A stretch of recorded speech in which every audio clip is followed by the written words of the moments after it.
How's it going, everyone? Welcome back. Hopefully everyone is having a lovely day. So Nick Senzel, it's a really interesting time for Nick Senzel here in Cincinnati. You know, we're hearing more Cincinnati fans saying, hey, you know, especially when you're giving up all these runs, you see some defensive mishaps, some lack of production on the field. We're hearing a lot of people say, hey, let's give this guy a little bit less playing time.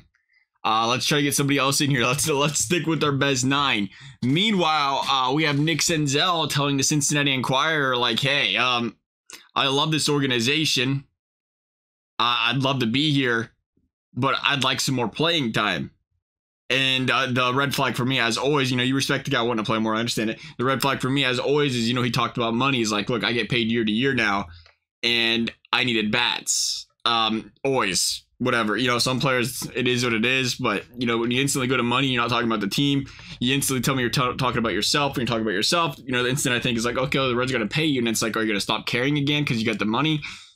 Now you don't want the at-bats anymore. That always worries me. That's always been a worry. But, you know, throw that out the door. Who's in the right here? Should Nick Senzel be playing more? Senzel currently batting .231 on the season.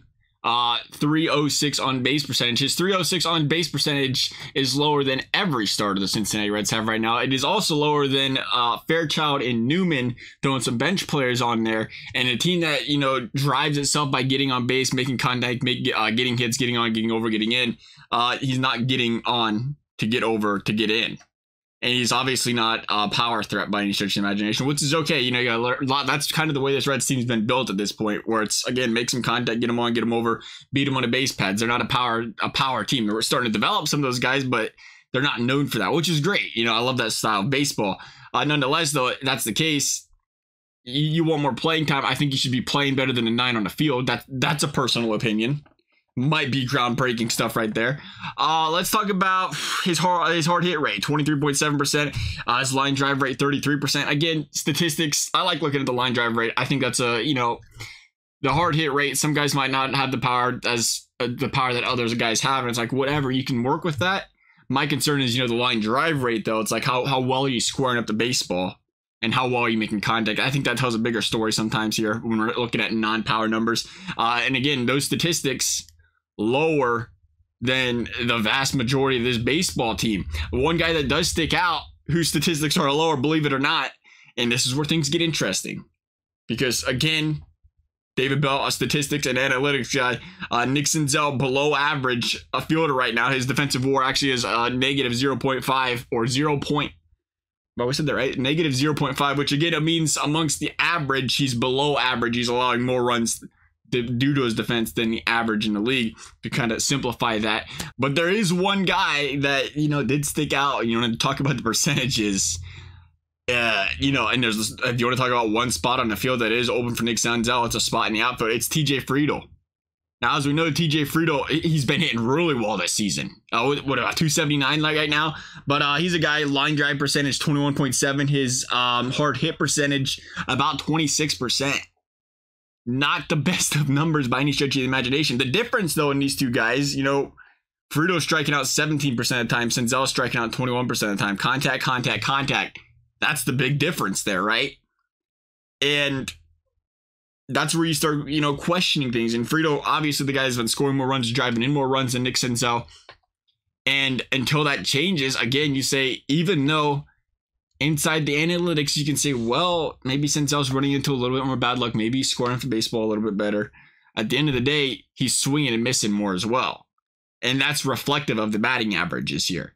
So overall, it's difficult to look at this lineup and say, is there a spot for Nick Senzel to play? Because obviously, again, you're not taking out anybody in the infield.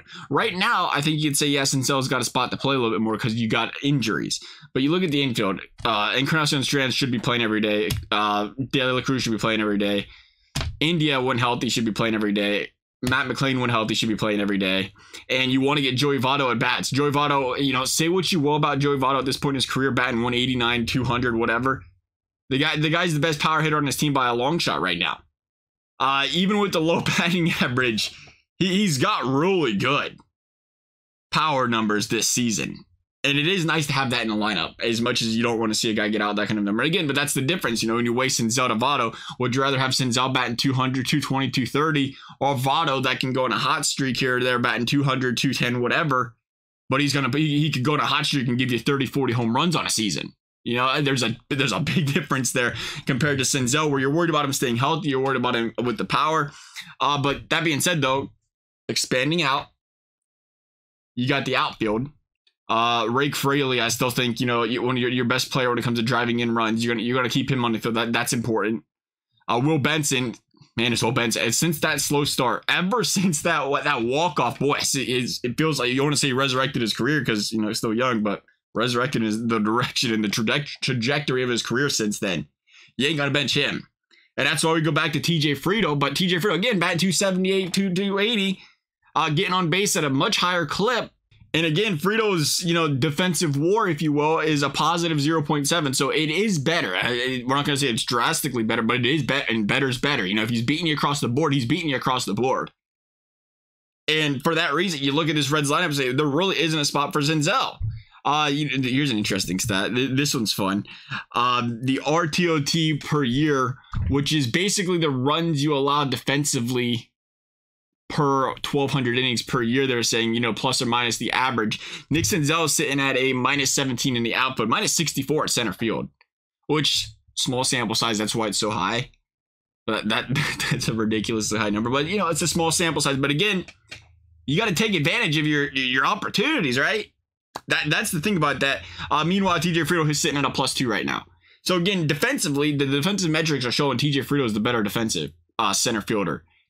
And again, Senzel doesn't really have a spot somewhere else on this team than the outfield. He's struggling defensively. You're getting on base at the lowest clip amongst the starters. There's, again, not much of a way to say he deserves to be a starter on this team. He deserves more innings and more playing time. You know, it reminds me of the Zach Kozar days. You remember the Reds back in the day? You know, Zach Kozar was like the black hole of the lineup. Like, you know, Kozar started to figure it out there for a little bit, but there was a point in time where he's batting like 220 consistently, but he was excellent in the field. So it was like, will we sacrifice a little bit of bad hitting for that good defensive shortstop? Sure.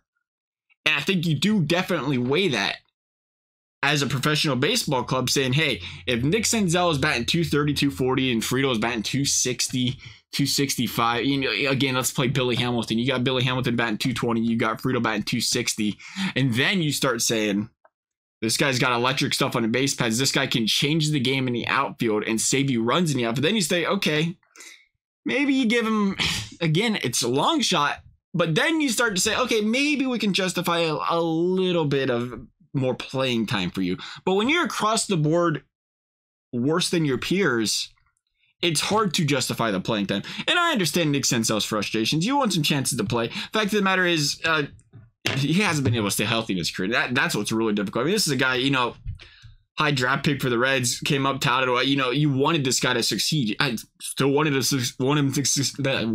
succeed now. He was an easy guy to root for. He was a guy you wanted to be, you know, the centerpiece of this offense. And unfortunately, season after season after season, the injuries have derailed him. That's tough. You know, that's tough for anybody. You don't want to see somebody come up in the majors and have that kind of issue. And unfortunately there for Senzel, but at this point in time, even when healthy, like now, he's dealing with the same hand everybody else is. You know, you could say it is, you're not getting your playing time and your innings and this and that, but it's like some of these other guys on a bench aren't either. And again, or some of these guys in a starting lineup taking some time off as well. And again, they're producing at a better clip. Right now, if you're Nick Senzel, he's worried about going to the media complaining about not having games and at-bats. The opportunity's there to get more games and at-bats because of Jonathan India being injured. He has seen the lineup a little bit more, but again, he's got nothing to show for it. So overall, I understand why Reds fans may be a little bit agitated, want to see him play a little bit less. I understand why Nick Senzel wants to play more, but hey, stats are stats, performance is performance. I hope this is an opportunity. I really do. I really hope this is a chance Nick Senzel sits and says, I have an opportunity, and I have a golden opportunity. Maybe, you know, Newman's back now, so not as much, but I got a golden opportunity here with a guy down to snag some extra at bats to really turn things around. And I think that is the one difficult thing if it is Nick Senzel. Did he get injured again? Yeah, I can't keep track of his injuries. There was a point in time earlier in the season where it felt like he was starting to hit the ball better. He was starting to see the baseball better. Did he get hurt or are you just going to play less? So you can't understand that dynamic for him. That is something David Budd does seem to be notorious of, as, you know, a guy might have a couple really good games or a really good game and he benches him immediately after. I understand that frustration, but from an overall whole product, we can see why Senzel might not be getting the opportunities he is. And it's unfortunate because, again, you want to see this guy do well. But nonetheless, love you guys' thoughts. Thank you guys for watching. We'll see you next time.